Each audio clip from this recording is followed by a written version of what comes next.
नमस्कार किसान भाइयों, किसान समृद्धि यूट्यूब चैनल में आपका स्वागत है। किसान भाइयों, रबी सीजन की शुरुआत हो चुकी है और हम सभी रबी सीजन की हमारी प्रमुख फसल गेहूं की बुवाई की तैयारी में जुट गए हैं। किसान भाइयों, गेहूं की खेती में सबसे पहले बात आती है अच्छी वैरायटी के चयन की। किसान भाइयों, सभी फसलों की तरह वैरायटी का महत्व गेहूं में भी होता है। हमारी वैरायटी जितनी बढ़िया होगी, हमें उत्पादन भी उससे उतना ही बढ़िया प्राप्त होगा।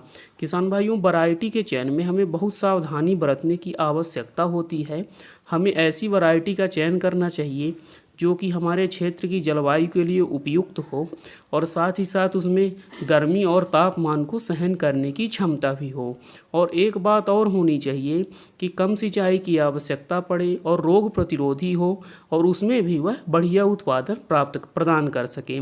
किसान भाइयों, ऐसी कुछ ही वैरायटी हैं जो कि कम समय, कम खर्च और कम पानी में और साथ ही साथ ज़्यादा तापमान में भी बढ़िया उत्पादन प्रदान करती हैं। वैसे तो बहुत सी गेहूं की वैरायटियां हैं जो ज़्यादा सिंचाई लेती हैं और उत्पादन प्रदान करती हैं, लेकिन किसान भाइयों, आज की वीडियो में हम आपको गेहूं की एक ऐसी वैरायटी के बारे में बताएंगे जो कि कम समय में, कम सिंचाई में और ज़्यादा तापमान, ज़्यादा गर्मी में भी आपको नामी किस्मों के बराबर ही उत्पादन प्रदान करेगी। किसान भाइयों, वैरायटी के नाम और उसकी बेसिक जानकारी देने से पहले हम आपको इसकी खासियत बताते हैं।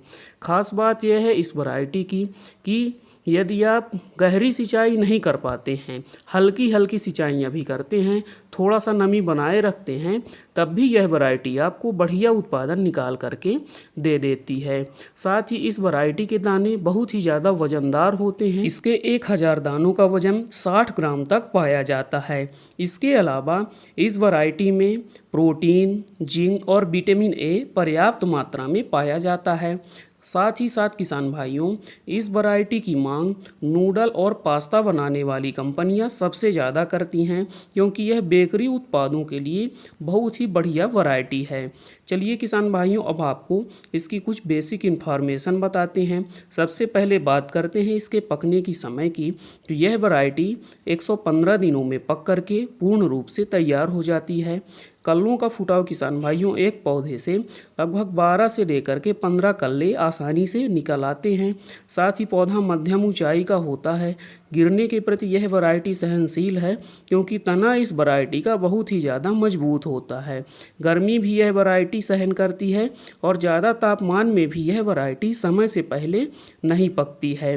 रोग प्रतिरोधक क्षमता की बात करें तो यह वैरायटी भूरा रतुआ, पीला रतुआ, करनाल बंट, लीफ ब्लास्ट जैसी सभी बीमारियों के प्रति अच्छी सहनशीलता प्रदर्शित करती है।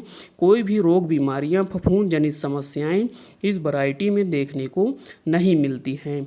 अब महत्वपूर्ण बात आती है इसके सिंचाई की। तो किसान भाइयों, यह वैरायटी जहां अन्य किस्में 5 से 6 सिंचाइयाँ लेती हैं, वहीं यह वैरायटी मात्र 3 से 4 सिंचाइयों में बढ़िया उत्पादन प्रदान करती है। यदि आपकी मिट्टी अच्छी जल धारण क्षमता की है तो वहाँ यह वैरायटी 3 सिंचाइयों में, और यदि आपकी मिट्टी थोड़ा सा कमज़ोर है, मध्यम है, तो वहाँ 4 सिंचाइयों में यह वैरायटी पक करके पूर्ण रूप से तैयार हो जाती है और बढ़िया उत्पादन प्रदान करती है। चलिए अब आपको इस वैरायटी का नाम और इसके उत्पादन के बारे में बताते हैं। हमारी जो यह वैरायटी है किसान भाइयों, यह बहुत दिनों से हमारे किसानों के बीच में है और हमारे किसान भाई इसे लगातार अपने खेत में लगा रहे हैं। यह हमारी किस्म है पूसा तेजस, जिसे HI 8759 के नाम से जाना जाता है। बहुत ही बढ़िया वैरायटी है और बहुत ही अच्छा उत्पादन है इसका। उत्पादन की बात करें तो यदि आप संतुलित उर्वरकों का प्रयोग और अच्छी देखरेख के साथ गेहूं की खेती करते हैं तो आप इस वैरायटी से 75 से लेकर के 82 कुंटल प्रति हेक्टेयर तक उत्पादन बहुत ही आसानी से प्राप्त कर सकते हैं। किसान भाइयों, सिंचाई भी कम लगती है इस वैरायटी में और खर्च भी आपको कम लगेगा, क्योंकि यह वैरायटी रोग प्रतिरोधी भी है। इसके बुआई की समय की बात करें तो आप शुरुआती नवंबर से 25 नवंबर तक इस वैरायटी की बुवाई कर सकते हैं। बीज की मात्रा किसान भाइयों थोड़ा सा आपको ज़्यादा लेनी है अन्य किस्मों से ज़्यादा। आप 1 एकड़ के लिए लगभग 45 से 50 किलोग्राम बीज का प्रयोग करें, जिससे यह वैरायटी आपको सघन पौधे प्रदान करेगी और उत्पादन बढ़िया प्राप्त होगा। किसान भाइयों आशा करता हूँ कि मेरी यह जानकारी आपको पसंद आई होगी। आपसे अनुरोध है कि वीडियो को लाइक करिए, अन्य किसान भाइयों के साथ शेयर कर दीजिए और चैनल को सब्सक्राइब जरूर कर लीजिए।